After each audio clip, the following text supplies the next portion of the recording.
Okay, let's continue our discussion on duopoly. So remember we talked about this little example. So we have a town with two water sellers, Jack and Jill. And then they both decide how much water to sell on each Saturday. And the technology is like this.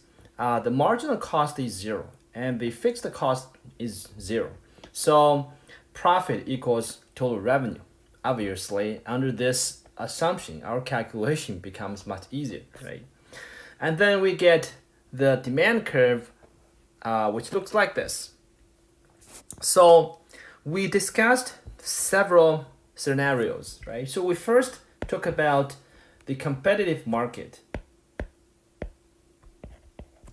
And we know that if the market is competitive, then the market price equals marginal cost. And because marginal cost is zero, so we know that the price has to be zero, which means the quantity would be 120. And next, we talk about monopoly. So if it's a monopolist, then the monopoly will try to maximize the total revenue here. So among all these numbers, we could find out the largest one is 3,600. So this implies for a monopolist, it will charge a price of 60 and the quantity would be 60. Right, so that's the second result. And then we discussed oligopoly. And we considered two cases. First is there is cooperation. In this case, Jack and Jill, they will collude each other. They will form a cartel to act like a monopolist. And then we consider the second case. In the second case, there is no cooperation. So Jack and Jill will actually compete with each other. So for the first case, if Jack and Jill collude with each other, right? We know that from the second case of the monopoly market, we know that the quantity would be 60. So in this case, we basically know that the quantity produced by Jack and Jill would be 30. And then the second case, when there is no cooperation, this is the more important and interesting case. What we showed was first, we assume, right? We assume Jack, right? We assume Jack produced 30 liters. And then we examined whether Jill, right? Whether this producer will want to deviate. And we find out Jill will want to deviate to 40 liters, right? So basically, in the last class, we have shown that if Jill produces 40, then her profit would be 2,000, right? Of course, Jack will suffer because larger quantity pushes down the market price. So Jack's profit will be lower. And then we also asked, if Jack stays at 30 liters, will Jill want to reduce the quantity? And we have shown that no, Jill will not want to reduce her quantity, right? Now, let's ask a further question. We want to ask, so here we have shown that Jill will want to deviate from 30 to 40. So let's ask whether Jill will want to continue to deviate to 40 liters, right? Is it possible Jill will want to deviate to 40 liters? Well, in this case, we can see that if Jack produces at 30 liters, Jill produces at 50 liters, the total quantity would be 80. This means the price would be 40. So in this case, you can see that Jill's profit would be 50 times 40, which is again 2,000. And then in the case of Jack, his profit would be 40 times 30, which is 1200. So what you can see here is, here Jill is actually indifferent, right? Because she earns the same money between producing at 40 liters and producing at 50 liters. And if you continue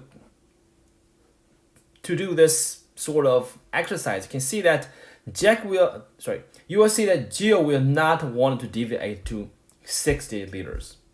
So in the end, we can show that if Jack produces at 30 liters, Jill will want to produce at 40 liters. And by the same reasoning, we can show that if Jill produces at 30 liters, Jack will want to produce at 40 liters. So in the end, we can find out, in the end, right, what is the end game here? The end game is Jill and Jack, they will both produce 40 liters. And then, in this case, the market price would be 40. And their profit would be 1,600. So now let's compare these different markets, right? What you can see here is, first, competitive market gives you the lowest price, 0, right? And then the monopoly market gives you the highest price, which is 60. And the oligopoly market gives you a price between 0 and 60, right? The price here is 40. And then in terms of quantity, you can imagine that the competitive market gives you the largest quantity, right? 120. And then monopoly market gives you the lowest quantity, which is 60. And for the oligopoly, the quantity would be 80 because we have Jill and Jack both produce at a quantity level of 40, right? And we can also look at the profit. So you can see that in the competitive market, a firm will earn 0 profit. And in the monopoly market, a monopolist earns $3,600. So you can see that in the oligopoly will be in the middle. You can see that the total profit for this oligopoly market is 3,200, right? So what's the main results here? Well, you can see that in terms of quantity, price, and profit, you can see that the main result is oligopoly market is really in the middle of the competitive market and the monopoly market. Okay, let's see the lecture note, see if we have any other thing to discuss here.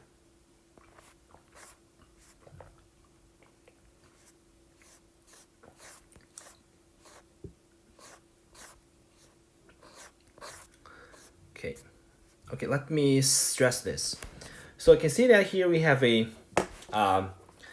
question which asks, will Jack and Jill continue to increase his or her production, which finally reach competitive market outcome? And the answer here is, although the logic of self-interest increases the duopoly's output above the monopoly level, it does not push the duopolists to reach the competitive allocation. So if you go back to the example, you can see exactly how this works. So you can see that first, we know that if Jack and Jill act like a monopolist, then Jack and Jill will produce 30 liters. And then the competition between these two water sellers will push the production to 40 liters. But we can show that they will not want to go an even higher quantity, right? We show that if the quantity is 50, and you can see that Jill is actually indifferent, right? So you can see that 40 liter is their best choice. Or you can do something like this. So let's say now Jack and Jill are producing at 40 liters, right? So let's say now Jack produces 40 liter and Jill produces 40 liter. Now we ask, will Jill want to increase to 40 liters? Well, you can see that if Jack and Jill both produce 40 liters, Jill's profit would be 1,600. Now, if Jill increases to 50 liters, you can see that the price would be only 30, right? And then you can see that Jill's profit will decrease to 1,500. So this basically says that if both of these producers are producing at the 40 liter level, neither of them will want to increase their production level to 50 liters.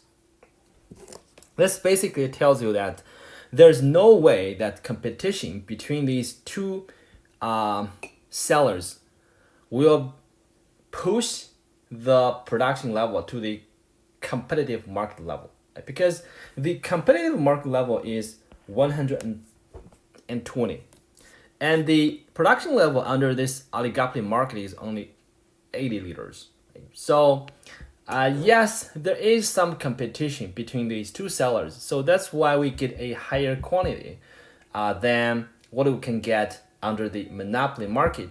However, the competition is not strong enough to push the market into this competitive market paradigm. Okay.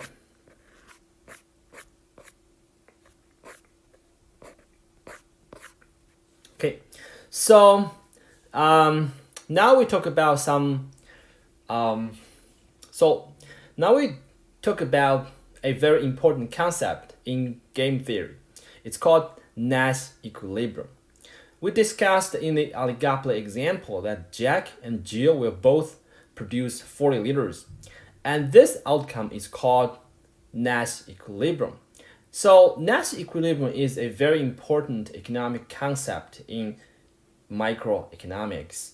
So what is the definition of Nash Equilibrium? So Nash Equilibrium refers to the case that each economic player chooses his or her best action given actions the others have chosen, right? So if we use this example, then you can see that Jack and Jill produce at 40 liters is a Nash equilibrium. So let's use the definition here. So if you look at this definition, and if you wanted to show that a certain outcome is a Nash equilibrium, then you have to show that each economic player's action is his best action given other players' actions. So here you can see that given Jack produces 40 liters, right? So given Jack produces 40 liters, we can show that Jill's best strategy is to produce 40 liters, right? Because we have shown that because you can show that if Jack produces at 40 liters, Jill will not want to produce 50 liters, right? Because we just calculated.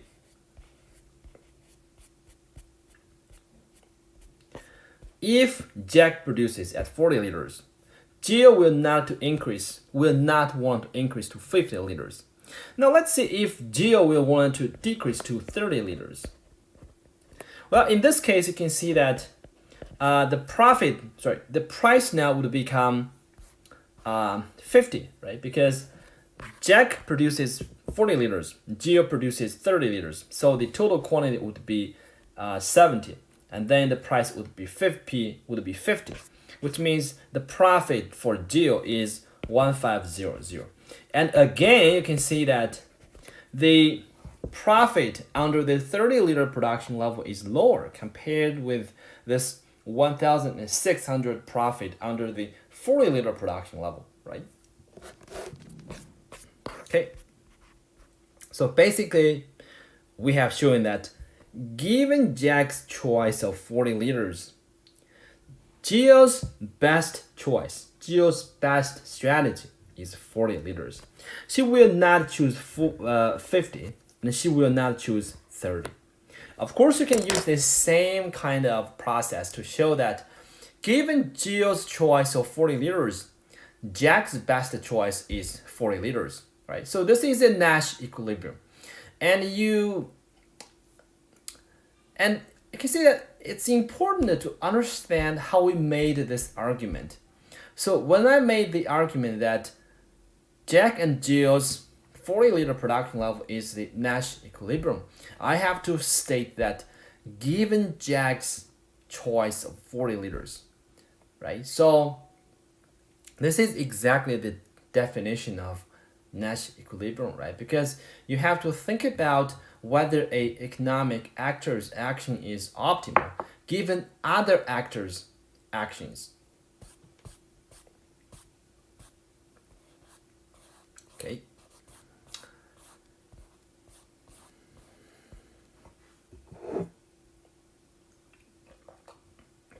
Okay.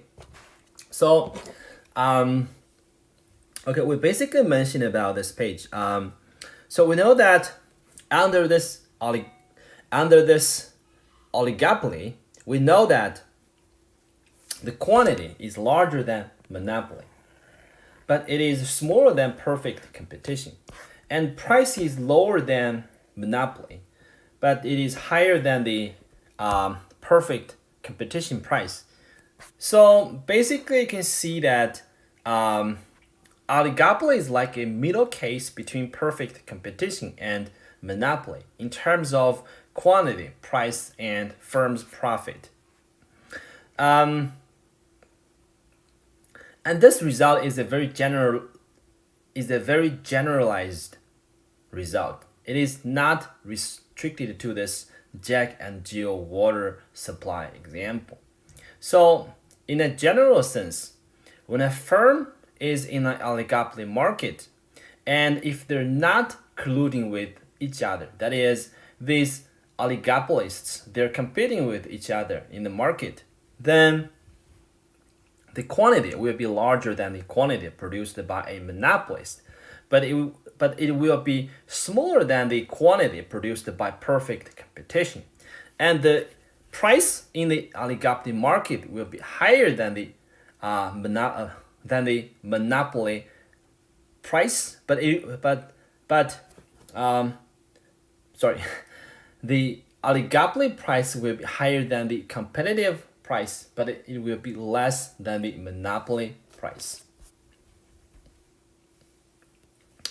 So the lesson for this example is basically for firms in the oligopoly market, there is this tension between cooperation and self-interest, right? Because you can see that in the Jack and Jill example, if they can absolutely cooperate with each other, they can act as a monopolist, and that's when they can earn the highest profit, right?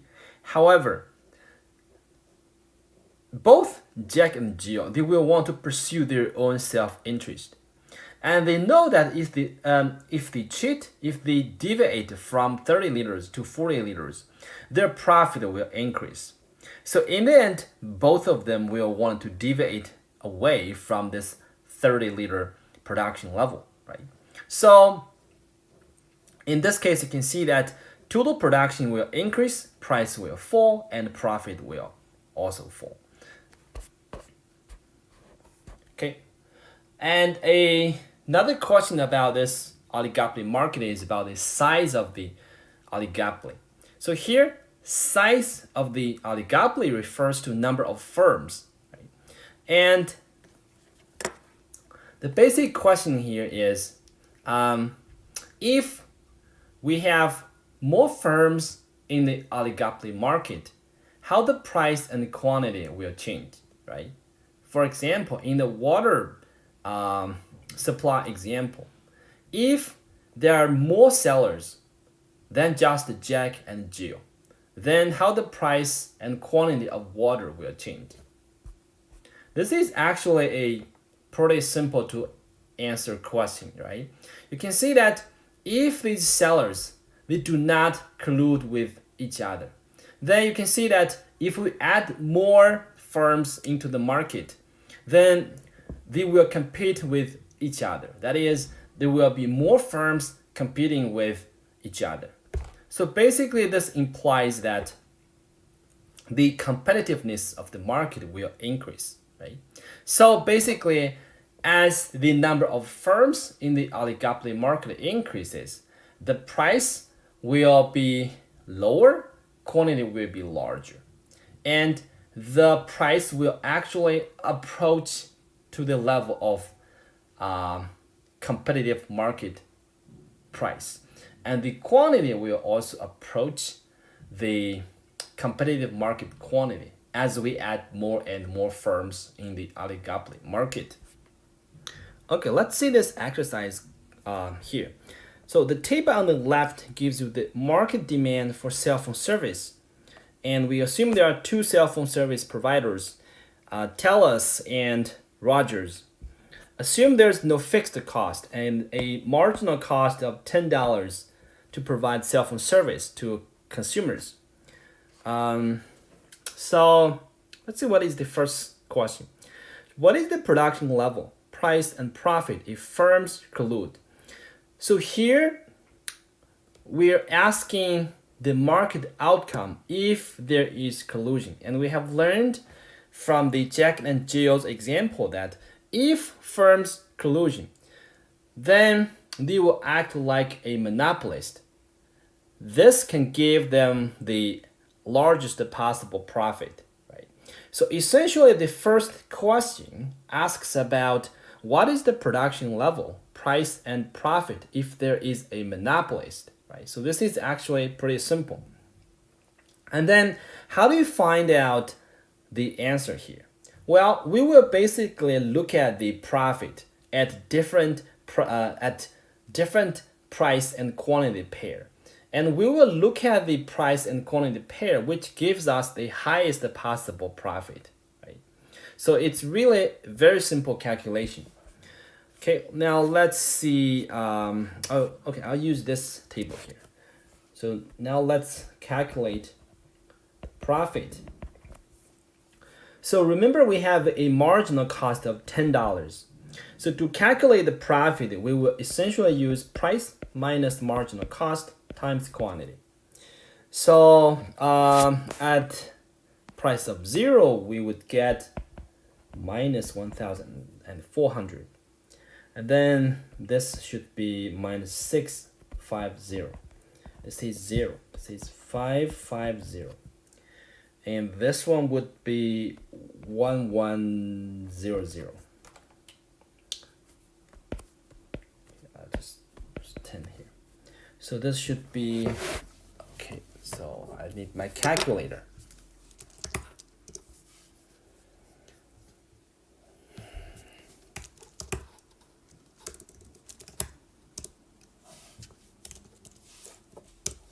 So this is 15 times 90. This is 1350. And this is 1600. And then we have 25 times 70. So this is 1750. And last, we have 1800. And then we have 35 times 50.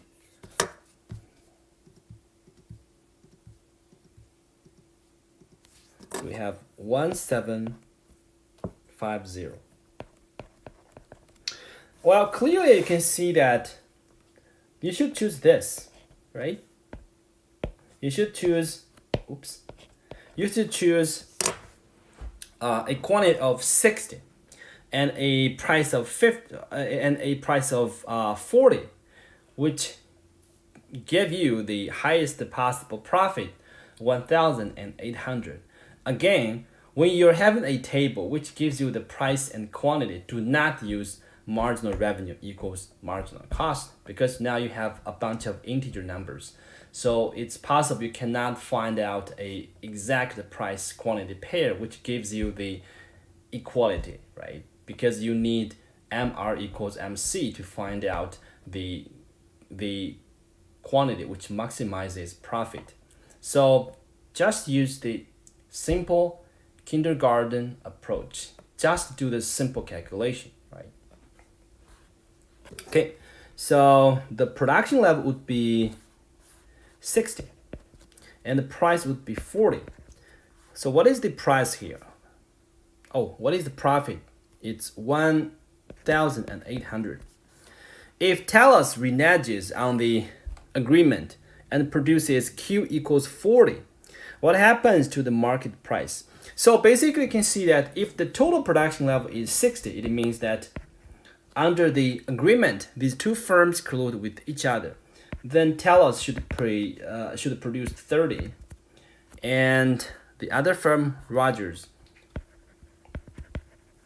should produce 30. Okay, what happens to the market price, and what happens to the Talos profit? So basically now we want to see if Talos wants to deviate, right? So you can see that if Rogers keeps at a quantity level of 30, then Talos deviates to 40. Then you can see that the price now would be 35, right? So if Q is 40, now the price is 35. And what you can see here is Talos would have a profit of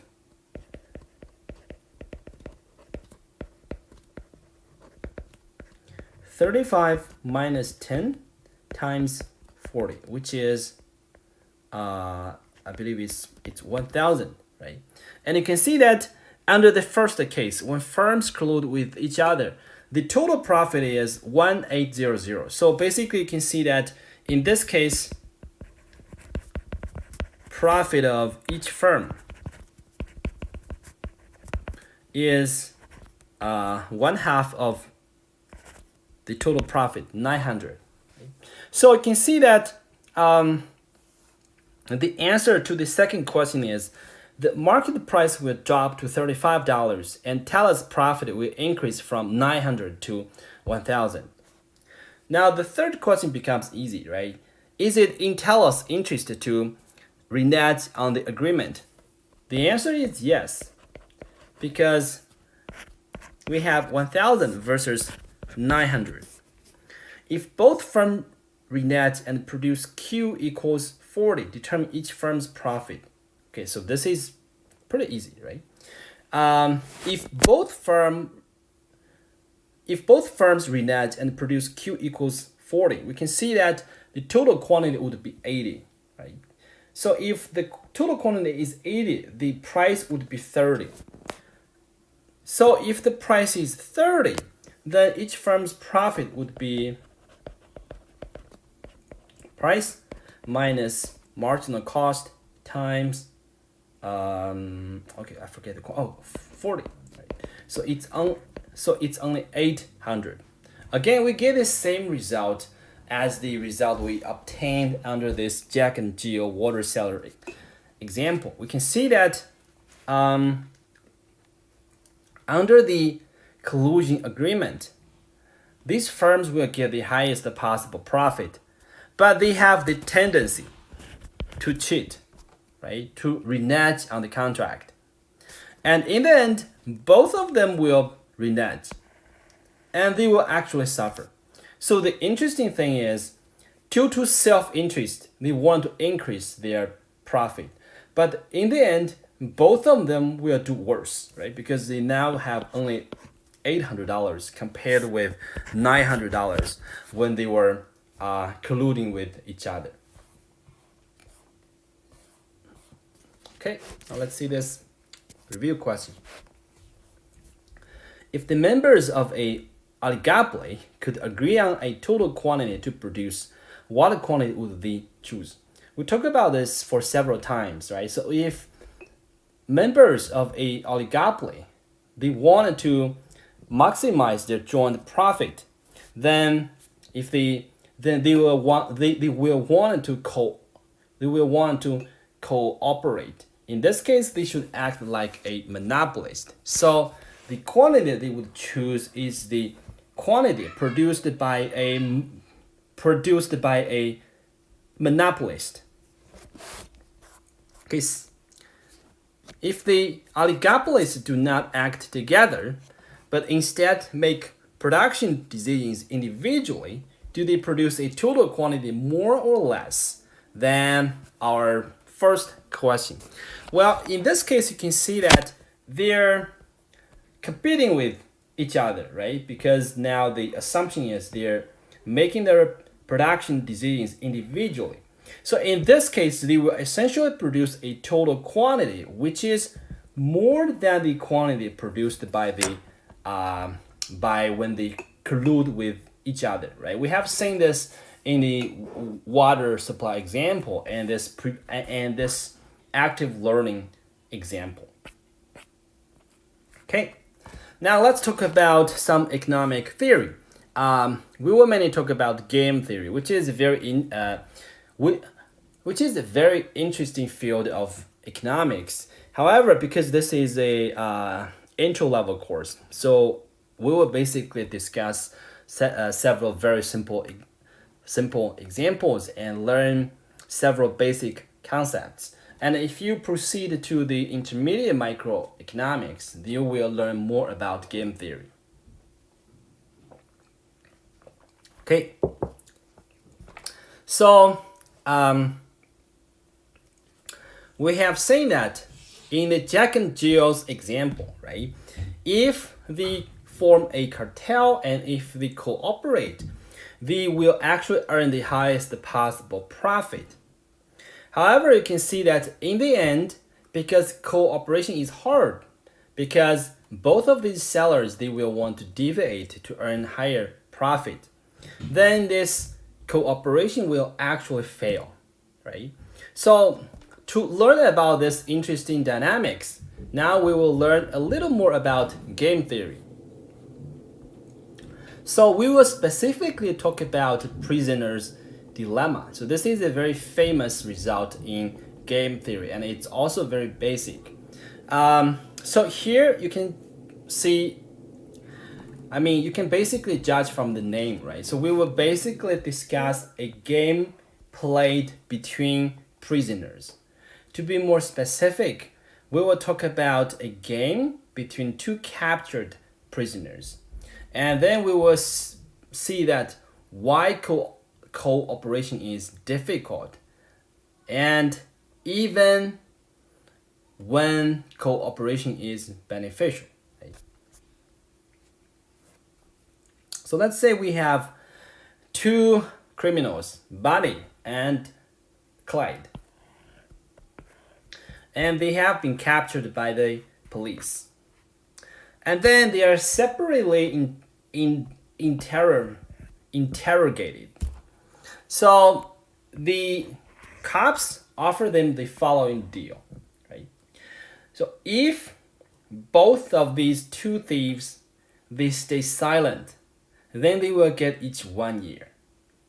If one of them confess to the police, in this case, the one who confesses to the police will go free, but the partner will get 20 years. So if both of them confess to the police, they each will get 8 years. Right? So we can actually think about, or we can actually draw a table which gives us their payoffs, right? So let me draw a little table like this.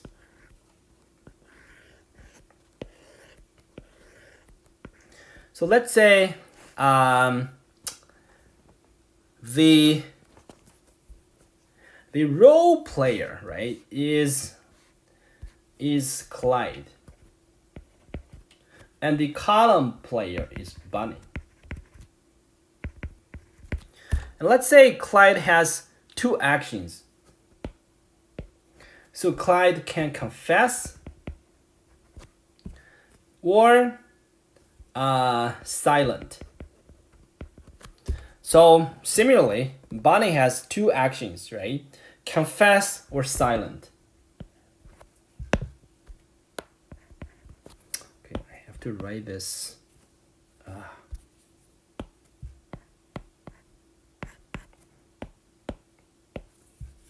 Okay, this is about Bonnie.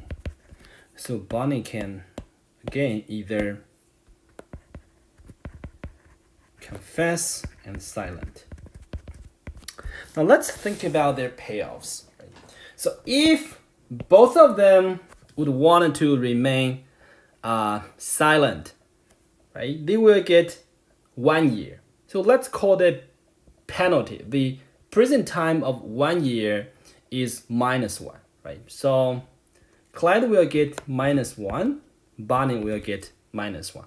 And here the first -1 refers to the payoff of Clyde. And the second -1 refers to the payoff of Bonnie. And if they both wanted to confess to the cops, they will get 8 years. Right? So it's -8, -8. Now, if Clyde chooses confess and Bonnie chooses silent, right? I mean, this cell basically refers to the action that Clyde chooses to confess and Bonnie chooses to silent. So in this case, what you can see here is the payoff to Clyde is just 0. Because if Clyde confesses to the cops, he goes free. And Bonnie will get 20 years, so her payoff would be -20. And in the other case, if Bonnie chooses to confess and Clyde chooses to be silent, then Clyde will get 20 years. And Bonnie will get just 0, right? So you can see that now we have not exactly. So this is the table from the textbook.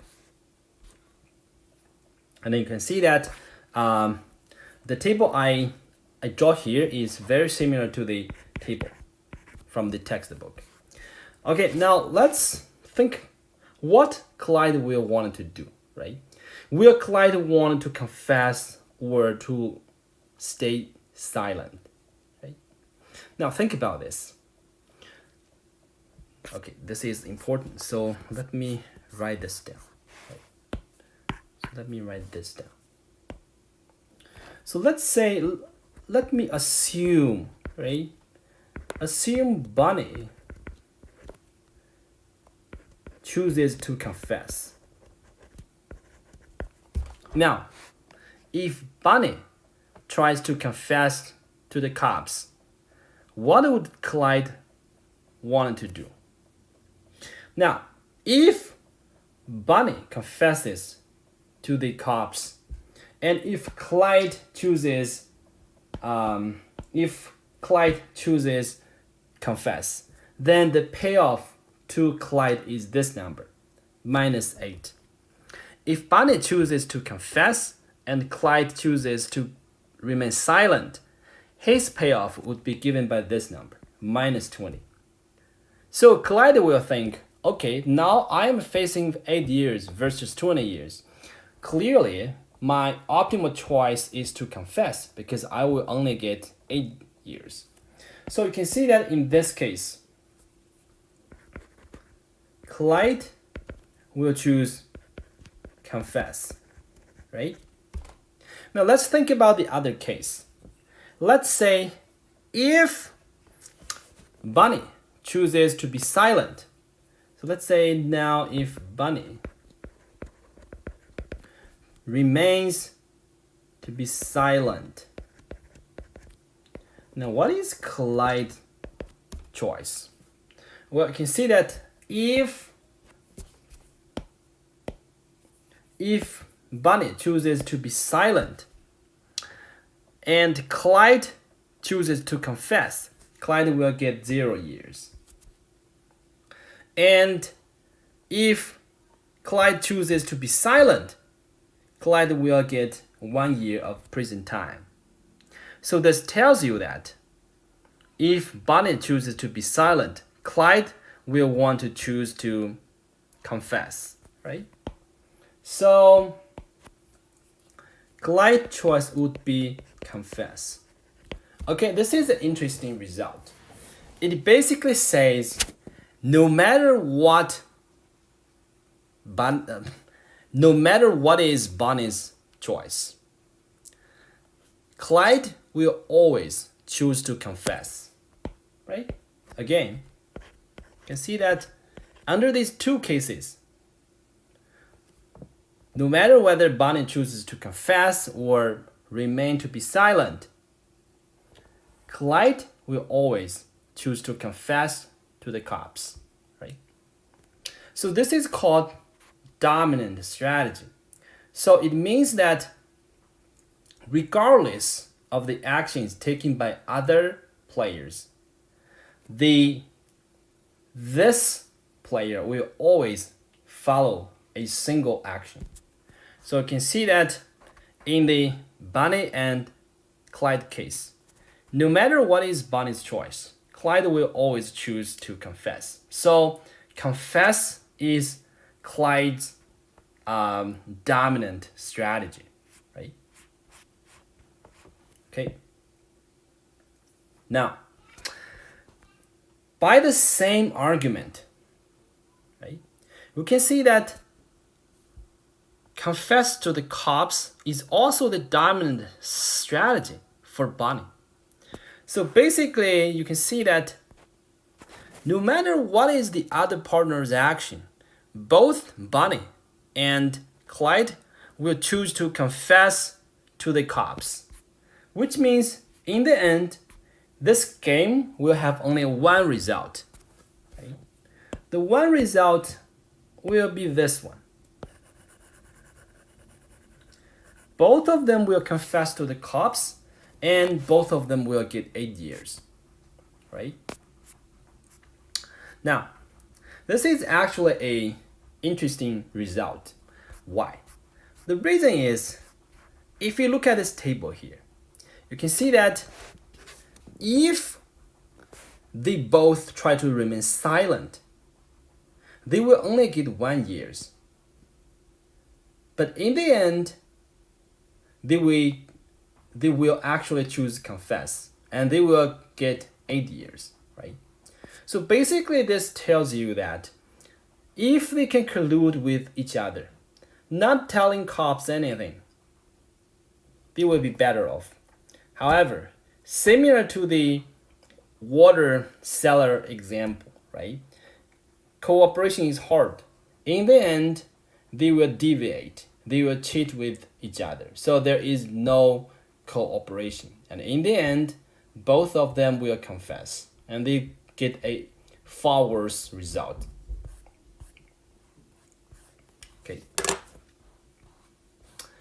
Okay. Now, I guess I should spend some time to think about why they cannot cooperate, right? Okay, let me use this table. It's a bigger table. So let's see whether they will be able to, cooperate with each other. Let's say they both choose to remain silent. Now, think about this. If they choose to remain silent, then you can see that both of them will want to deviate, right? So now, let's say they're here, right?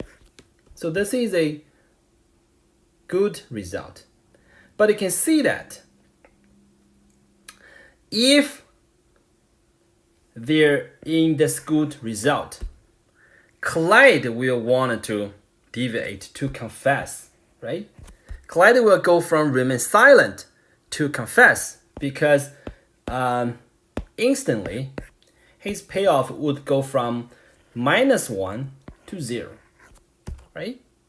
And you can do the same for Bonnie.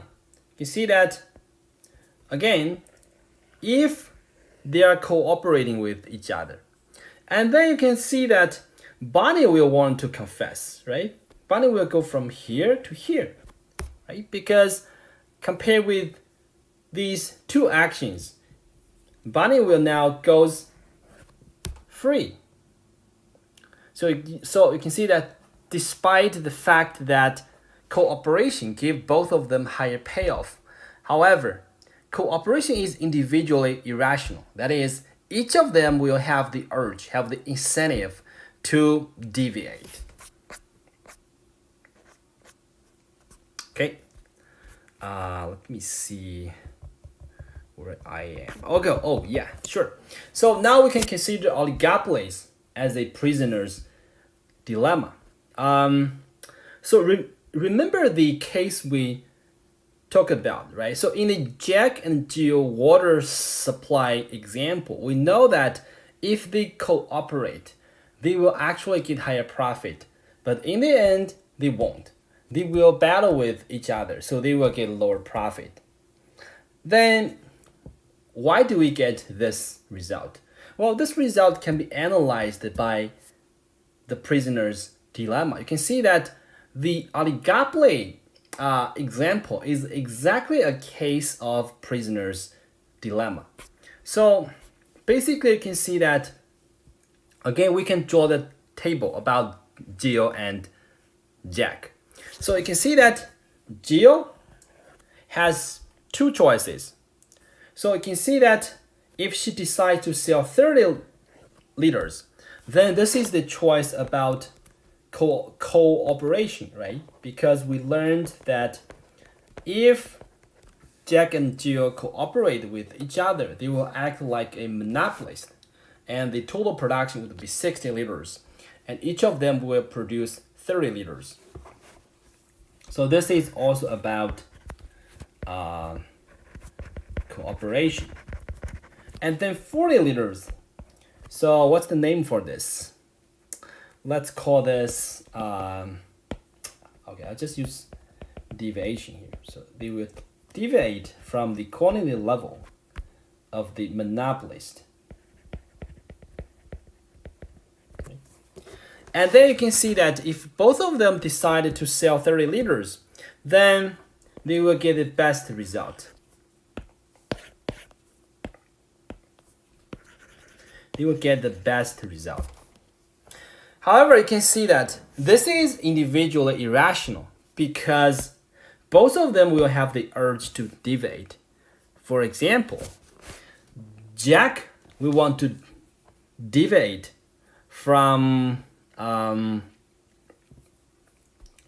this to this, right? Because by deviating from 30 to 40, his profit increases from 180 to 2000.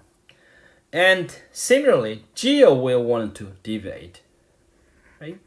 This deviation will get Jill from 1,800 to 2,000. So both of them will want to deviate. That is, both of them will want to choose sell 40 liters.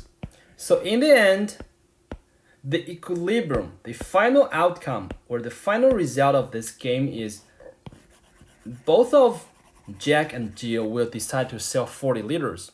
So they will get lower profit, $1,600. So basically you can see that, again, using this prisoner's dilemma, we can see that even forming cartel is beneficial to each of these firms. However, it's irrational for each of these firms to maintain this monopolistic production level. They will always want to cheat. They will always want to deviate. So in the end, this cartel will just break it down. And the collusion will just fail. Okay, to better understand the prisoner's dilemma, let's examine 3 more examples. And we will try to understand that in these 3 examples, we will see that cooperation will always benefit these game players.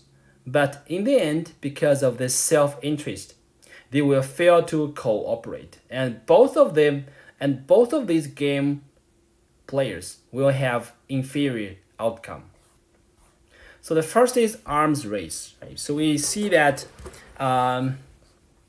in the Cold War, right, the USSR and the US, they would compete and they would use this arms race. So we can see that the socially optimal result is this one. Oops. Right? So basically, you can see that USSR and US, both of them would disarm. And the result is USSR will be safe and US will be safe. So this is essentially like cooperation, right? It's like the US and the USSR would sign some contract, some treaties to try to disarm. And this will benefit both the US and the USSR. But you can see that, again, this kind of cooperation is individually irrational for both the US and the USSR. So you can see that both of them will want to deviate, right? So if USSR chooses to disarm, the US will want to arm itself to be safe and powerful. So the same thing happened. So the same thing would happen to the USSR, right? So if the US chooses to disarm, then you can see that USSR will choose to arm it itself, right? Then USSR could be safe and powerful. So in the end, they will be here, right? Or you could say, or you could just, oops. Sorry for that. Or you could just use the dominant strategy. So let's say, what is the dominant strategy here? Let's say, given that, oh boy, what is happening to the app? So let's say, given that the US chooses to arm itself, you can see that we're looking at this column. Right? We're looking at this column. And then USSR has two choices, either arm or disarm. And you can see that this is a better result, right? Because being at risk is better than being at risk and being weak. And then you can see that this basically means if US chooses to arm, then USSR will choose to arm. Now, let's think about the other case. Let's say now the US chooses to disarm.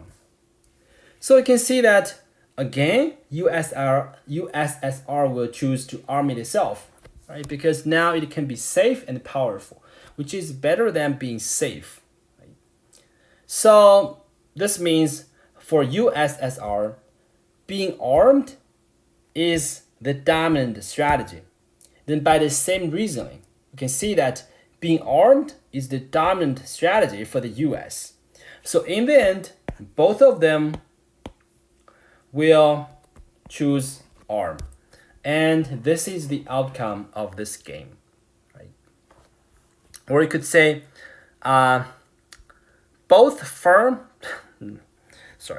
you could say both countries choose to arm is the Nash equilibrium, right? Okay. So here we have a advertising game. So let's say there is a $8 billion of profit in the market, and the cost of ad campaign is $1 billion. So you can see that the better outcome for these two firms is both of them don't advertise, right? So both of them can share the profit. So they will each get $4 billion. But you can see that in the end, they will actually get $3 billion. Now let's prove this is actually a Nash equilibrium. So there are at least two ways to prove this is a Nash equilibrium. First, you can show that advertise is the dominant strategy. So in this case, you can see that both of them will choose to advertise. So that's the Nash equilibrium. Or you could use the definition of Nash equilibrium, right? Nash equilibrium says if a action is Nash equilibrium, then it means that this action has to be optimal given other players' actions. So let's use this definition here. So let's say if Mosen decides to advertise, then you can see that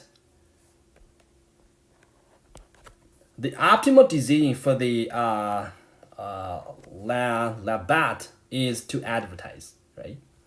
And then you can show that if this L firm decides to advertise, the optimal decision for the Mosen firm is also advertised because it's 3 billion if the firm chooses to advertise versus 2 billion if the firm does not advertise, right? So that's how we prove both firms choose to advertise is the Nash equilibrium. Okay. Now let's look at this common resource game. So we have a common pool of oil which is worth $12 billion. And each well costs $1 billion. And you can see that if these two firms, Shell and Exxon, if they drill one well, they can each splits this profit of $10 billion. And if each of these firms, they will drill 2 wells, then each of them will only split the profit of $8 billion. So you can see that the socially optimum outcome is to just drill 1 well, right? And you can see that basically there are a total revenue of $12 billion. If one firm drill 1 well, then there are 2 firms. So the total costs of well would be $2 million. So this is 10, and then separated by the 2 firms. So $5 million for Shell and $5 million for Esso.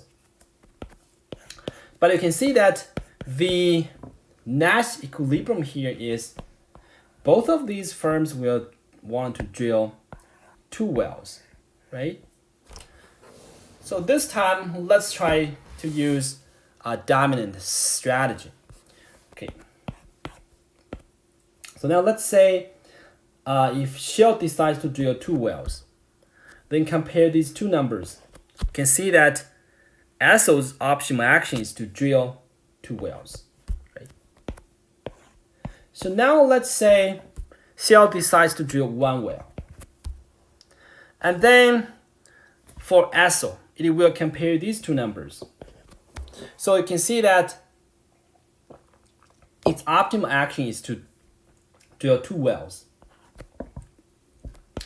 And then you could use the same process. You can show that for Shell, the best action is to drill 2 wells.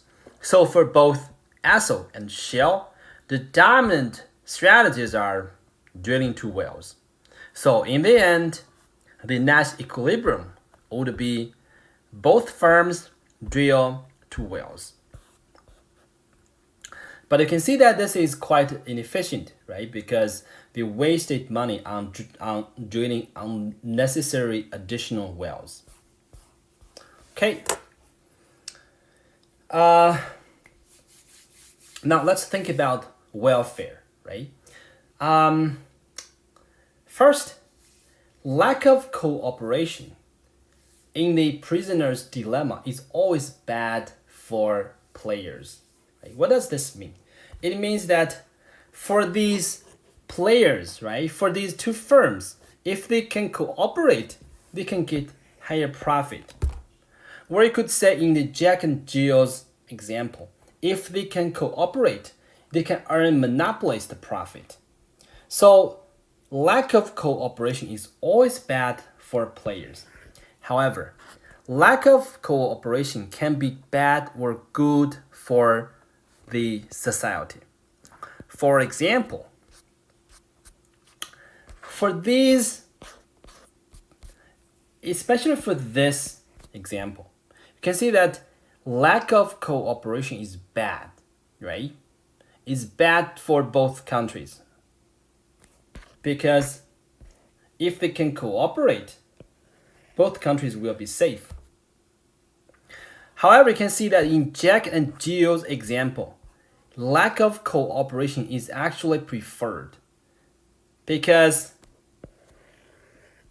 if there is lack of cooperation between Jack and Jill, then you can see that they will produce more water. They will charge a higher price. So, measured in total surplus, lack of cooperation will actually generate larger total surplus. So you can see that in the case of oligopoly market, lack of cooperation is actually desirable. Okay, let me summarize and stress here. Lack of cooperation is always bad from these game players' perspective. However, lack of cooperation could be bad or good from the society's perspective.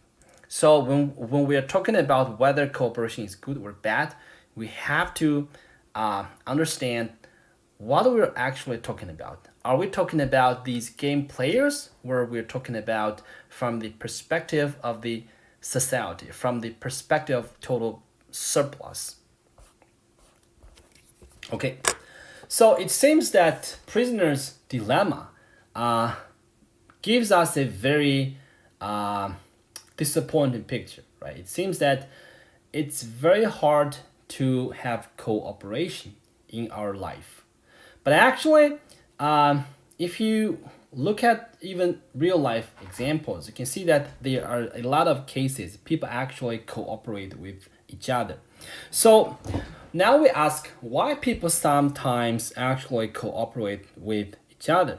Well, the reason is because if there is repeated interaction, right? So if there is a repeated game, when players play the game for many periods, then cooperation will be possible. So you can see that basically you can see that as a game, so if you're playing a prisoner's dilemma game with another player, if you expect you will play this game player for a lot of future periods, so possibly you will want to cooperate with your opponent, right? So let's see how this works. So let's assume Jack and Jill, they play the water production game every week. And now let's assume they want to cooperate. So they sign a contract. The contract works like this. Both produce 30 liters and each earns 1,800.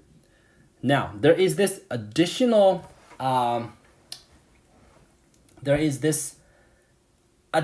penalty. It says that if one cheats by producing 40 liters one time, right? In this case, the cheater will earn 2,000. Then the other one will actually penalize this cheater by producing 40 liters forever. So each will earn $1,600. Now let's see whether anyone will want to cheat. So you can see this. If you cheat, you can see that your payoff would be like this. There is this one-time gain of $2,000, but forever you will earn this lower profit, right? So if you don't cheat, then you will get these numbers. So basically, if you value your future, right? If you value your future, you can see that these future payoffs are larger than these future payoffs if you cheat. Basically, if you value your future enough, then you will not want to cheat, right?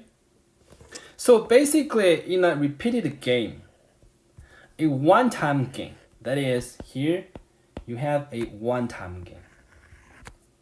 Might not be enough to offset penalties imposed in all future periods, right? Because you can see that here, if you cheat, there is $200 penalty in each period. So the cooperation can be maintained. Okay, now let's see this quick quiz here. Tell the story of the prisoner's dilemma. Prepare a table, show the prisoner's choices, and explain what outcome is likely. And what does the prisoner's dilemma teach us about oligopoly? So I will just quickly draw this table here. So let's say we have player A and B, and one is confess, and one is to be silent, and confess, and silent. You can just write down any number here. So let's say if they remain silent, they will get -2, -2. And if they both confess, they will get -10, -10. And if one confessed, the other one remains silent, then the one confessed will get a reward. Let's say the reward is 1. And then the one who remains silent would be heavily penalized. So let's say it's -20, right? So it's -20 and 1. Then from this table, right, from these numbers, you can see that the dominant strategy for both A and B would be confess, right? Again, you can see that if B chooses confess, right, clearly A will choose confess, right, because -10 is larger than -20. If B chooses to be silent, then A will choose confess because 1 is larger than -2. So A's dominant strategy is to confess. And obviously by the same analysis, you can see that B's dominant strategy is to confess. So in the end, the outcome would be both of them will confess.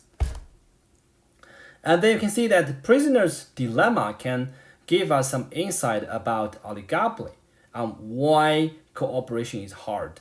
Because in the end, oligopolies, they can be considered as prisoner's dilemma. And you can see that the dominant strategy for each firm in the oligopoly market is to deviate and to produce a larger quantity. So this will essentially cause the cartel to break down. And in the end, firms will just compete with each other. Okay, some additional so the textbook has a section about time, and I always forget to talk about that. But there's a problem in the homework which talks about time. So let's see. First, let's define what is time. So if a firm sells one product or service as a mandatory addition to the purchase of a different product or service, then this is called time, right? And in the tying case, we have two consumption goods, tying good and tied good. So basically, tying good is the main good the firm wants to sell. And then the tied good is the good which is tied to the sale of the tying good. So for example, you want an iPhone 8 at Bell Wireless, right? And you have to pay $399 with a 2-year contract. So here, iPhone 8 is the tying good because it's the main product you actually want. And then we can consider the phone contract, the 2-year contract, as the tied good. So essentially, the wireless providers wants to tie the contract to your iPhone. Now, why do firms do this? Well, you can consider this as a form of price discrimination. So let's look at an example here. Let's say Bob's willingness to pay for iPhone is $500, and his willingness to pay for Bell service is $200. and Anne's willingness to pay for iPhone is 200, and her willingness to pay for Bell service is 500. Now let's say there is no tying. So if there is no tying, let's think what is Apple and Bell's best strategy to charge, right? So basically you can see that first, okay, we basically have some candidate, 200 and 500. So you can see that if Apple charges above 500, if Apple and Bell charges above 500, they will sell nothing, right? So larger than 500, they will sell nothing. If they sell 500, then you can see that Bob will buy iPhone and Anne will buy Bell's service. So the profit is essentially 1,000. Let's say if both of them will charge 200. In this case, you can see that Bob and Anne will both buy iPhone and the cell phone service. However, you can see that the total revenue here is only 800, right? And you can show any number between 200 and 500 will actually generate lower profit compared with 1,000, right? So basically you can see that if there is no tying, that is Apple and Bell, they sell their iPhone and their service separately, then they will charge 500 for iPhone and 500 for the wireless contract. Now let's say Apple and Bell can sign a contract. They can actually tie iPhone and Bell together. Now you can see that the price is 700, right? The calculation is easy. It's basically 500 plus 200. And now Bell will want to charge exactly 700. And in this case, you can see that Bob and Anne will actually buy iPhone and contract. And you can see that in this case, the total profit is 1,400, right? It is larger than 1,000, right? So you can see that by tying these goods together, both Bell and Apple, they will actually earn a higher profit, right? Okay, that's for today's class.